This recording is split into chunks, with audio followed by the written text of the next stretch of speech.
तो हमारे पास जो वर्किंग चल रही थी, जो हम वर्किंग देख रहे थे एक्चुअली, वो यही थी कि क्लाउड में कौन कौन सी सर्विसेज को इंक्लूड किया जाता है, क्लाउड की कौन कौन सी सर्विसेज है। तो पहली सर्विसेज जो हम क्लाउड में देख रहे थे वो था एसएएस या क्लाउड एज अ सर्विस। उसको यूटिलाइज करना, क्लाउड एज अ सर्विस जब उसको लेके आते हैं तो क्लाउड एज अ सर्विस का क्या काम होता है। अगर हमारे पास कोई एक आर्किटेक्चर है या कोई एक कंपनी है या कोई एक फर्म है, मैं कहता हूँ मेरे पास एक फर्म है, इस फर्म में लोगों के पास एप्लीकेशन है, उनकी उनकी वेबसाइट है और उनकी यू कैन से कोई डेटाबेस है। अब मैं चाहता हूं कि मुझे ये सारा कुछ उठाकर किसी एक जगह पर रखना है। मैं कहता हूं कि मुझे लाइव सर्वर चाहिए, ना कि फिजिकल सर्वर, क्योंकि फिजिकल सर्वर में मुझे और मेंटेनेंस चार्जेस आएंगे, तो उस बाकी सारे आएंगे। तो मैं क्या करूंगा, मैं एसएएस के पास जाऊंगा, एसएएस से एक सर्विसेज बाय करूंगा कि जिसमें मैं अपना ये सारा डेटा स्टोर कर सकता हूँ। तो क्लाउड एज अ सर्विस इसको कहा जाता है। फिर आता है इंफ्रास्ट्रक्चर एज अ सर्विसेज। अब इंफ्रास्ट्रक्चर एज अ सर्विसेज में सबसे मजे की बात यह है कि हमें इंफ्रास्ट्रक्चर लोगों को डिजाइन करके देना होता है। इंफ्रास्ट्रक्चर हम लोगों को डिजाइन करके देते हैं। अब इसका मकसद क्या है, लोगों को डिजाइन करके देने का क्या मकसद होता है। अब वही बात अगर आती है, सपोज अगर हम ये चीज करते हैं इंफ्रास्ट्रक्चर में कि मेरे पास एक क्लाइंट आता है, मैं उस क्लाइंट को कहता हूँ कि वो मेरे से सर्विसेज ले। क्लाइंट मेरे से क्या ले, सर्विसेज ले। तो क्लाइंट कहेगा यार मैं आपसे सर्विसेज क्यों लूँ, जबकि मेरे पास खुद का एक पैनल पड़ा हुआ है, खुद का मेरे पास एक पैनल है, खुद का मेरे पास एक पैनल पड़ा हुआ है। तो मैं कहूँगा यार आपका पैनल तब तक यूजलेस है, तब तक ये पैनल यूजलेस है जब तक इसके अंदर कोई सर्विसेज नहीं है। जब तक इसमें कोई सर्विसेज नहीं इंक्लूड की जाती तब तक ये पैनल यूजलेस है। तो ये इंफ्रास्ट्रक्चर होगा, हम उसको एक ऐसा इंफ्रास्ट्रक्चर डिजाइन करके देंगे जो हमारी इन सारी सर्विसेज का काम कंप्लीट करके दे रहा होगा। इसमें जो भी सर्विसेज हम करेंगे उसका जो काम कंप्लीट करके दे रहा होगा उसको कहते हैं इंफ्रास्ट्रक्चर एज सर्विसेज। फिर आता है प्लेटफॉर्म एज सर्विसेज। अच्छा, प्लेटफॉर्म एज सर्विसेज जो है बहुत मजे की चीज है और बहुत इंपॉर्टेंट भी समझा जाता है प्लेटफॉर्म एज सर्विसेज को, बहुत इंपॉर्टेंट भी इसको हम यहाँ पे कंसीडर करते हैं कि जो हमारे पास प्लेटफॉर्म्स होते हैं या एज अ सर्विसेज जब इनके अंदर हम वर्किंग करते हैं या प्लेटफॉर्म एज अ सर्विसेज जब ज्वाइन किया जाता है, तो प्लेटफॉर्म एज अ सर्विसेज की जब आप बात कर रहे हैं आप, तो सपोज करते हैं कि हमारे पास एक क्लाउड है ऑलरेडी, जो कि किसी ना किसी से हमने लिया हुआ। सपोज करते हैं कि हमने गूगल से लिया हुआ है। अब इसके लिए मैं एक प्लेटफॉर्म बनाऊंगा कि मेरा डेटा जो है, मेरा जो भी डेटा है वो मेरा गूगल के साथ सिंक्रोनाइज ना हो, गूगल के साथ वो रीडेबल ना हो। मैं चाहता हूँ कि मेरा डेटा गूगल के पास रीड ना हो, मेरे पास रीड हो जाए। गूगल के पास ना रीड हो, मेरे पास रीड हो जाए। तो मैं अपने एक ऐसी सर्विसेज बनाऊंगा, एक ऐसी सर्विसेज जनरेट करूंगा जिसके थ्रू मैं ये उसको डिफाइन कर दूंगा कि मुझे कौन कौन सी वर्किंग सर्विसेज चाहिए, मुझे कौन कौन सी वर्किंग सर्विसेज रिक्वायर्ड होगी, या मुझे कौन कौन सी वर्किंग सर्विसेज मिल सकती हैं। तो मैं ऐसा प्लेटफॉर्म डिजाइन करूंगा कि मेरा सीधा जो क्लाउड है वो एक फॉग आर्किटेक्चर में कंप्लीट हो जाएगा, एक फॉग आर्किटेक्चर में कंप्लीट होगा। जब फॉग में कंप्लीट होगा तो मैं कहूँगा कि मेरे पास एक क्लाउड है जो प्लेटफॉर्म बेस्ड है, मेरे पास एक क्लाउड है जो प्लेटफॉर्म बेस्ड है, जो किसी प्लेटफॉर्म के लिए चल रहा है। अब आते हैं डेस्कटॉप एज ए सर्विसेज। तो AWS, एजोर, क्लाउड, क्लाउड 99, ये सारे वो प्लेटफॉर्म हैं जो आपको डेस्कटॉप की सर्विसेज प्रोवाइड करते हैं। डेस्कटॉप इट मींस कि ये आपको कोई एक एप्लीकेशन देंगे, ये आपको कोई एप्लीकेशन देंगे जो आपने वर्क करके इनको बताना है कि यस, कि आप इस एप्लीकेशन के थ्रू इतना डेटा फेच कर सकते हो, इस एप्लीकेशन के थ्रू इतना डेटा फेच कर सकते हो। So that's, these are the practical examples of cloud computing till now. These are the practical example of cloud computing till now. क्योंकि जो क्लाउड है, अगर हम क्लाउड कंप्यूटिंग की बात करते हैं या क्लाउड को अगर हम देखते हैं, तो क्लाउड कंप्यूटिंग हमारे पास सिर्फ डेटा का इंफ्रास्ट्रक्चर डिजाइन करने के लिए काम आता है। डेटा इंफ्रास्ट्रक्चर क्या आता है, डेटा हम यहाँ से कैलकुलेट करते हैं, डेटा फॉग क्लाउड, हम ये चीजें यहाँ से कैलकुलेट करते हैं। तो आगे बढ़ते हैं इस पे और इसकी सर्विसेज देखते हैं कि सॉफ्टवेयर एज अ सर्विस हमने देख लिया। फिर हमने जो एक्चुअली जो चीज चेक करनी है वो है सास की एग्जांपल्स क्या है। सास की एग्जांपल जैसे मैंने स्टार्ट में एग्जांपल दी गूगल की। अब यहाँ पे salesforce.com है, ये salesforce क्या करती है, ये आपको सर्वर प्रोवाइड करती है वेब के। नेटसूट्स आपको API देते हैं, एप्लीकेशन प्रोग्रामेबल इंटरफेस।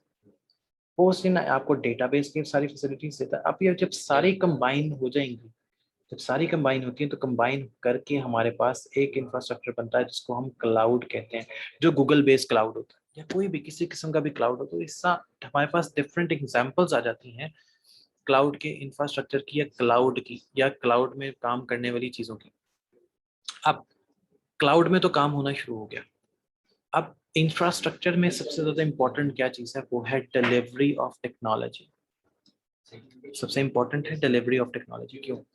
क्योंकि मैंने अगर एक फॉग आर्किटेक्चर बनाया है, मैंने अगर एक फॉग बनाया है, उस फॉग से मैंने डेफिनेटली किसी ना किसी सर्वर को कनेक्ट किया होगा, किसी ना किसी सर्वर को रखा होगा। उस सर्वर में कोई स्पेसिफिक या डेडिकेटेड आईपी होगी। अगर मैंने डेडिकेटेड आईपी नहीं भी ली, अगर मैंने डेडिकेटेड आईपी नहीं ली, मैं कहता हूँ मेरी कोई डेडिकेटेड आईपी नहीं है, तो उसमें कोई एक आईपी होगी जो रैंडमली चेंज हो रही होगी, उसको आईपीआर कहते हैं।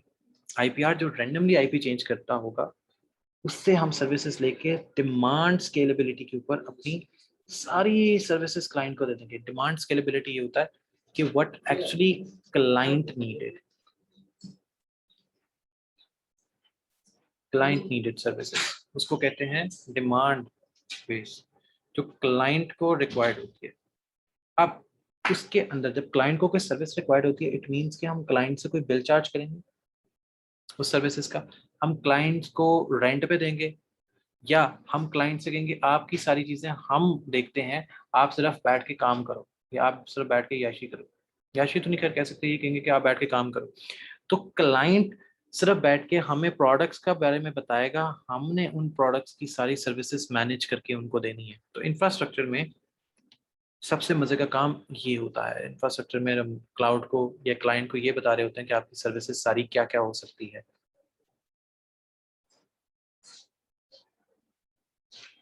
या आपकी सर्विसेज कहाँ कहाँ से आ सकती हैं। अब इसमें जो सबसे मजे की चीज़ है वो है इसकी एग्जांपल्स, तो हम इसको बाद में डिस्कस करते हैं। इनके आर्किटेक्चर पे आते हैं। इसका जो आर्किटेक्चर है ये वाला, इसको सर्विस डिप्लॉयमेंट मेथड कहा जाता है, जो कि इम्पॉर्टेंट है हर लिहाज से। जो कि इम्पॉर्टेंट है हर लिहाज से क्यों? क्योंकि अगर मैं इसमें एक चीज़ चेक करूँ, मुझे क्या चीज़ चाहिए होती है, कंसल्टेंसी। मुझे क्या चाहिए, एज अ कंसल्टेंट चाहिए किस चीज़ का, किसी न किसी फर्म का, किसी न किसी फॉर्मेशन का एक कंसल्टेंट रिक्वायर्ड होगा। अब वो कंसल्टेंट मुझे कोई इंफॉर्मेशन देगा मॉनिटर करके। अब वो इंफॉर्मेशन मेरे किसी क्लाइंट की इंफॉर्मेशन होगी, वो इंफॉर्मेशन मेरे किसी क्लाइंट की हो सकती है, कस्टमर की हो सकती है, लेकिन इस इंफॉर्मेशन के अगेंस्ट में मुझे क्या मिल रहा है? I am having the data, I am having the data. अब मुझे उस डेटा से क्या मिलेगा? मैं उस डेटा को कोई गोल बेस वर्किंग कर सकता हूँ, उससे गोल बेस एजेंट बना सकता हूँ उस डेटा से। अब जब मैं उस डेटा से गोल बेस वर्किंग कर सकता हूँ या गोल बेस एजेंट को डिजाइन कर सकता हूँ, तो मैं इस डेटा को इस इंफ्रास्ट्रक्चर में किसी भी जगह पर रख सकता हूँ। अब सपोज करते हो आप लोग क्लाउड कंप्यूटिंग कर लेते हो, आपने क्लाउड कंप्यूटिंग कर लिया, अब आप क्या क्या फैसिलिटीज या सर्विसेज दे सकते हो, आप उसकी बात करते हैं। आपने क्लाउड कंप्यूटिंग कर ली, अब आप सर्विसेज कहाँ कहाँ पे प्रोवाइड कर सकते हो? आप दे सकते हो अपनी सर्विसेज कंपनीज को, आप दे सकते हो सर्विसेज कॉल सेंटर को, आप दे सकते हो सर्विसेज डिजिटल मार्केटिंग को, आप दे सकते हो सर्विसेज और किसी और प्लेटफॉर्म पे, लाइक हमारे पास आ जाएगा वेब बेस्ड सारे प्लेटफॉर्म आ जाएंगे। तो हम ये सारी सर्विसेज किसी ना किसी पॉइंट पे एज अ क्लाउड कंप्यूटिंग करने के बाद दे सकते हैं। अब या तो आप एज अ कंसल्टेंट जाओ, या आप उनकी असेसमेंट डिजाइन करो। असेसमेंट डिजाइन बहुत इजी होता है। या आप उसका पूरा का पूरा इंफ्रास्ट्रक्चर डिप्लॉय कर दो, या उसके अंदर मॉनिटरिंग सिस्टम डिजाइन कर दो कि आपके पास जो भी वर्किंग हो रही है, जो भी डेटा जहाँ से आ रहा है या आउट हो रहा है, आपके पास सारा का सारा डेटा मॉनिटर हो रहा।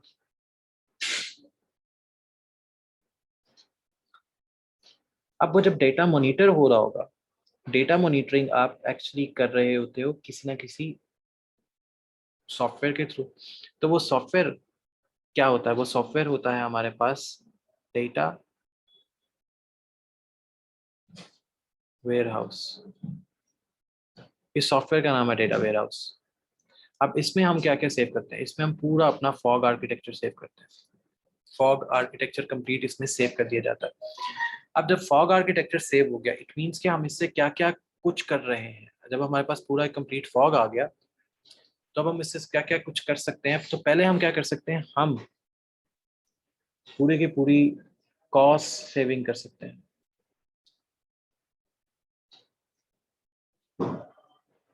सिक्योरिटी कंट्रोल रख सकते हैं।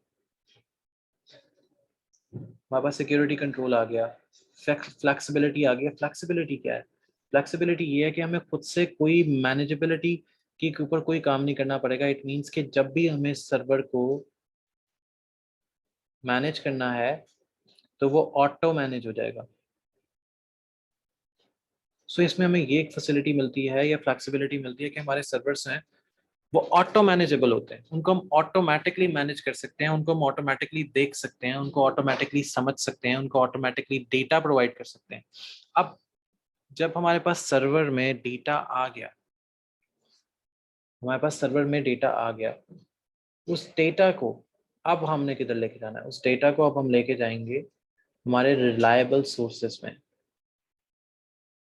जहाँ पर उसकी अवेलेबिलिटी, कि हमारे पास अगर ये डेटा है, अगर हमारे पास ये डेटा है, तो इस डेटा का जो असल वर्किंग सोर्स है वो कहाँ पे है, असल वर्किंग सोर्स इस डेटा का कहाँ पर मौजूद है। अब या तो इस डेटा का सोर्स हो सकता है, या एक नया सोर्स बनेगा और उसका एक नया डेटा अवेलेबिलिटी पुट आएगी। या तो नया सोर्स बनेगा या नया डेटा अवेलेबिलिटी पुट आएगा। अब इन दोनों में से कोई एक काम एक टाइम पे पॉसिबल है, दूसरा काम वहाँ पे पॉसिबल नहीं हो सकता। क्यों नहीं हो सकता? क्योंकि हमारे पास डेटा के जो रिसोर्सेज हैं वो बहुत कम अवेलेबल है। डेटा के रिसोर्सेज जो है बहुत कम अवेलेबल हैं, इसीलिए हम वहाँ पर उसको काम नहीं करके दिखा सकते या दे सकते, क्योंकि डेटा रिसोर्सेज की जो वर्किंग है वो बहुत कम होती है। तो ये तो वो काम है जिसपे हम अपने डेटा की रिसोर्सिंग वर्किंग सारी चेक कर सकते हैं कि डेटा पे क्या काम हो रहा था, डेटा का क्या काम नहीं हो रहा था, डेटा किस पे क्या काम कर रहा था, किस पे डेटा क्या काम नहीं कर रहा था। तो ये वो तो सारी वर्किंग है जो हम डेटा रिसोर्सेज पे करके दे सकते हैं, या डेटा रिसोर्सेज को करके चेक करवाया जा सकता है। So these are the working that we need in data science या क्लाउड कंप्यूटिंग या क्लाउड आर्किटेक्चर में। हमें जो डेटा रिक्वायर्ड होता है ये वो डेटा होता है। अब या तो हम इस डेटा से काम कर सकते हैं, या हम क्या करते हैं, इसी डेटा की प्रेफरेंस में जाके काम कर लेते हैं। और मुझे लगता है मेरा सिस्टम जो है वो हैंग हो गया।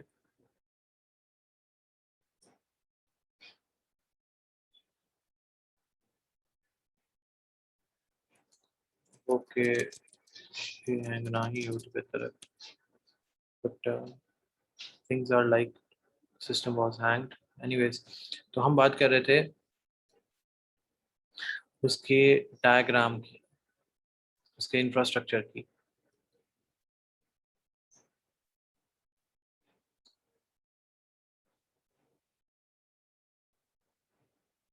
तो हम एक्चुअली इसकी बात कर रहे थे, उसके इंफ्रास्ट्रक्चर की बात की जा रही थी कि उसका इंफ्रास्ट्रक्चर कैसा है। अब उसका अगर इंफ्रास्ट्रक्चर हमारे पास सही नहीं है, तो जैसे आप देख रहे हैं कि एरो सोल्यूशन पे आया है, तो अगर आपके पास इंफ्रास्ट्रक्चर सही नहीं है तो आपको उसका कोई ना कोई सोल्यूशन बनाना है, आपको उसका कोई ना कोई सोल्यूशन क्रिएट करना है, आपको उसका कोई ना कोई सोल्यूशन चाहिए होगा।